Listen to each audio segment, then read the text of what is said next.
হ্যাঁ, কোনো চালু থাকা সামাজিক প্রকল্প বন্ধ হচ্ছে না। আপনি কি কৃষক বন্ধু প্রকল্পের একজন যথারীতি সুবিধাভোগী? আপনি কি গত কয়েক বছর ধরে টানা কৃষক বন্ধুর 2টি কিস্তির টাকা পেয়ে এসেছেন? নতুন সরকার গঠন হওয়ার পরে কৃষক বন্ধু প্রকল্পের টাকা কবে ঢুকবে বুঝতে পারছেন না? তাহলে আজ এই ভিডিওটি আপনার জন্য অত্যন্ত গুরুত্বপূর্ণ। আজকের এই ভিডিওর মাধ্যমে কৃষক বন্ধু সম্পর্কিত বিরাট কতগুলি আপডেট আপনাদের সামনে নিয়ে এসেছি। সরাসরি কৃষি দপ্তর থেকে কিন্তু প্রকাশিত হয়েছে সেই আপডেট। কবে নাগাদ আপনাদের অ্যাকাউন্টে টাকা ঢুকবে, কৃষক বন্ধু প্রকল্প পুরোপুরি বন্ধ হয়ে গিয়ে অন্য কোনো প্রকল্প চালু হচ্ছে কি, না কৃষক বন্ধু প্রকল্পের নাম পরিবর্তন হচ্ছে, সেই সব কিছু কিন্তু আজকের বিস্তারিত ভিডিওতে জানাবো।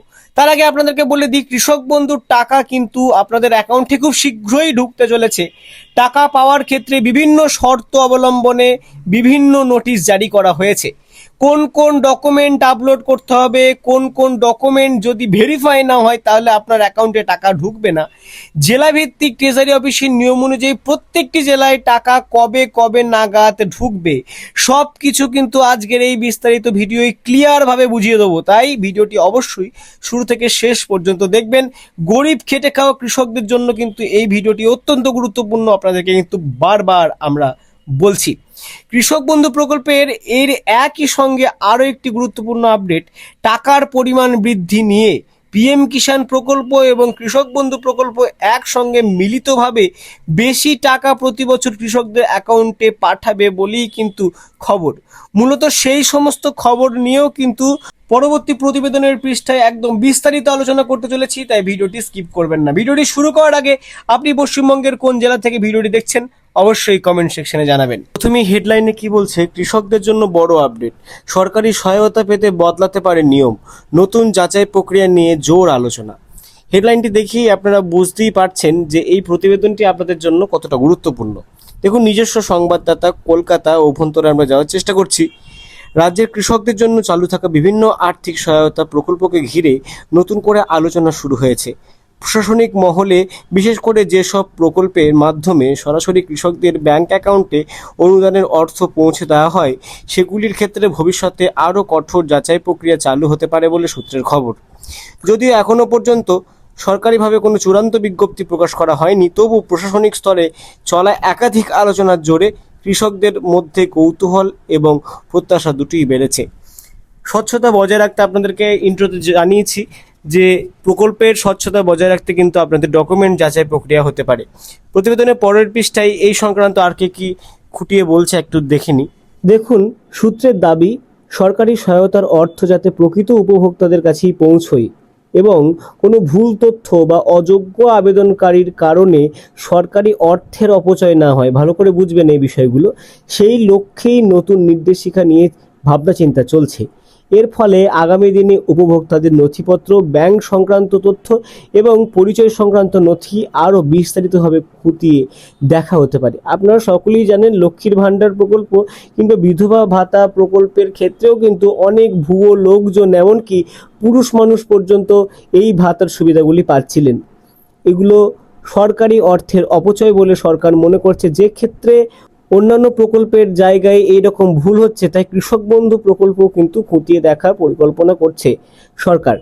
প্রশাসনিক মহলের একাংশের মতে বিগত কয়েক বছরে বিভিন্ন প্রকল্পে উপভোক্তাদের সংখ্যা উল্লেখযোগ্যভাবে বৃদ্ধি পেয়েছে। সেই কারণে প্রকৃত প্রাপকদের চিহ্নিত করা এবং তথ্য ভাণ্ডারকে আরও নির্ভুল করার প্রয়োজনীয়তা অনুভূত হয়েছে। এই কারণেই ভোটার তালিকার তথ্য, আধার সংযুক্তি, ব্যাংক অ্যাকাউন্টের সক্রিয় অবস্থা, ডিরেক্ট বেনিফিট ট্রান্সফার, ডিপিটি সংক্রান্ত পুনরায় যাচাই করা হবে বলে কিন্তু জানাচ্ছে সরাসরি সরকার। ডিপিটি লিঙ্কের কথা আপনাদেরকে পরের প্যারাগুলোতে আরও স্পষ্ট করে বুঝিয়ে বলে দিচ্ছি। কিন্তু তার আগে দেখুন বলছে, তবে এই সম্ভাব্য পরিবর্তনের মধ্যেও পুরনো সুবিধাভোগীদের জন্য কিছুটা স্বস্তির ইঙ্গিত রয়েছে। সূত্রের খবর, যারা দীর্ঘদিন ধরে সরকারি সহায়তা পেয়ে আসছেন এবং যাদের নথিপত্র ইতিমধ্যেই সরকারি রেকর্ডে রয়েছে, তাদের অধিকাংশ ক্ষেত্রেই নতুন করে আবেদন করার প্রয়োজন নাও হতে পারে। মানে যাদের তথ্য অলরেডি আছে, কৃষক বন্ধু প্রকল্পের দুয়ারে সরকার ক্যাম্পে গিয়ে আপনারা যে তথ্য দিয়েছেন সেই তথ্য কিন্তু পুনরায় যাচাই হবে, আপনাদেরকে নতুন করে কোনো তথ্য দিতে হচ্ছে না। এটা দেখুন এখানে বলা হচ্ছে বিদ্যমান তথ্য যাচাইয়ের পর সরাসরি অনুদান প্রদানের ব্যবস্থা বজায় রাখা হতে পারে, যদিও এই বিষয়ে শেষ সিদ্ধান্ত এখনও প্রকাশ্যে আসেনি। অন্যদিকে নতুন আবেদনকারীদের ক্ষেত্রে নিয়ম আরও স্পষ্ট এবং সুসংগঠিত করা হতে পারে। প্রশাসনের লক্ষ্য আবেদন প্রক্রিয়াকে স্বচ্ছ রাখা এবং যোগ্য ব্যক্তিদের দ্রুত প্রকল্পের আয়ত্তায় নিয়ে আসা। সেই কারণেই অনলাইন অফলাইন উভয় পদ্ধতিতেই আবেদন গ্রহণের বিষয়টি বিবেচনায় রাখা হতে পারে বলে খবর। অন্যদিকে ডিবিটি লিঙ্ক নিয়ে কী কী জানানো হচ্ছে দেখুন। এদিকে ডিবিটি ব্যবস্থাকে আরও শক্তিশালী করার বিষয়েও জোর দেওয়া হয়েছে। সরকারি মহলের মতে ভবিষ্যতে সমস্ত আর্থিক সহায়তা সরাসরি উপভোক্তার ব্যাংক অ্যাকাউন্টে পাঠানোর প্রক্রিয়ার প্রধান মাধ্যম হিসেবে কিন্তু বজায় থাকবে ডিবিটি লিঙ্ক, অর্থাৎ ডিরেক্ট বেনিফিট ট্রান্সফার, যার মাঝখানে কোনো এজেন্ট থাকবে না। সরকার সরাসরি আপনাদের অ্যাকাউন্টে দ্রুত টাকা পাঠাবে। ফলে যাদের ব্যাংক অ্যাকাউন্টে ডিবিটি সক্রিয় নয় অথবা ব্যাংকের তথ্য হালনাগাদ করা নেই, তাদের ভবিষ্যতে সমস্যা দেখা দিতে পারে। সেই কারণে উপভোক্তাদের এখন থেকেই নিজেদের ব্যাংক সংক্রান্ত তথ্য যাচাই করে নেওয়ার পরামর্শ দেওয়া হচ্ছে। একই সঙ্গে ই-কেওয়াইসি নিয়ে দেখুন কি বলা হচ্ছে। ই-কেওয়াইসি এবং আধার লিঙ্কিং এর গুরুত্ব কিন্তু বাড়ছে। প্রশাসনিক সূত্রে জানা গেছে অনেকের ক্ষেত্রেই অসম্পূর্ণ তথ্য বা পরিচয় যাচাইকরণের ঘাটতির কারণে আর্থিক সহায়তা প্রদানে বিলম্ব ঘটে। তাই উপভোক্তাদের দ্রুত নিজেদের নথি হালনাগাদ করে রাখার পরামর্শ দেওয়া হচ্ছে। অর্থাৎ আপনারা দেখবেন আপনাদের ই-কেওয়াইসি সম্পন্ন আছে কিনা বা আধার লিঙ্ক করা আছে কিনা। বিশেষজ্ঞদের মতে ভবিষ্যতে সরকারি সুবিধা পাওয়ার ক্ষেত্রে ই-কেওয়াইসি অত্যন্ত গুরুত্বপূর্ণ শর্ত হয়ে উঠতে পারে। পরবর্তী পয়েন্টে দেখুন বলা হচ্ছে কৃষি মহলের একাংশ মনে করছেন এই ধরনের যাচাই প্রক্রিয়া চালু হলে প্রকৃত কৃষকরা বেশি উপকৃত হবেন এবং সরকারি প্রকল্পের স্বচ্ছতাও বৃদ্ধি পাবে। অন্যদিকে কৃষকের আশা ভবিষ্যতে শুধুমাত্র যাচাই প্রক্রিয়া নয়, আর্থিক সহায়তার পরিমাণ বৃদ্ধি এবং নতুন সুবিধার সংযোজন বিষয়টাকেও ইতিবাচক সিদ্ধান্ত কিন্তু আসতে পারে। যদিও এই মুহূর্তে সমস্ত আলোচনা প্রশাসনিক স্তরেই সীমাবদ্ধ রয়েছে এবং সরকারিভাবে কোনো চূড়ান্ত ঘোষণা করা হয়নি, তবুও কৃষকদের মধ্যে বিষয়টি নিয়ে ব্যাপক আগ্রহ তৈরি হয়েছে।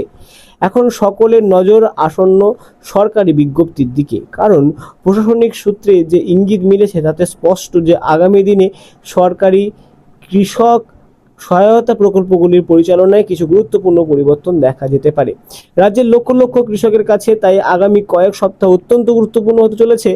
নতুন নিয়ম কার্যকর হবে কিনা, উপভোক্তাদের কী কী নথি প্রস্তুত রাখতে হবে এবং ভবিষ্যতের আর্থিক সহায়তা পাওয়ার ক্ষেত্রে কি কি শর্ত প্রযোজ্য হবে, সেই ক্ষেত্রে কিন্তু সবাই এখন অপেক্ষা করছে। তো আপনারা যারা কৃষক বন্ধু উপভোক্তারা আছেন, আপনারা আর কয়েকটা দিন ওয়েট করে যান। কয়েকটা দিনের মধ্যেই কিন্তু আপনাদেরকে সরাসরি জানানো হবে কি কি ডকুমেন্ট আপনাদেরকে আপলোড করতে হবে বা কি কি ডকুমেন্ট আপনাদেরকে যাচাই প্রক্রিয়া করতে হবে, কবে নাগাদ আপনাদের অ্যাকাউন্টে টাকা ঢুকবে এবং টাকার পরিমাণ কতটা বৃদ্ধি হলো।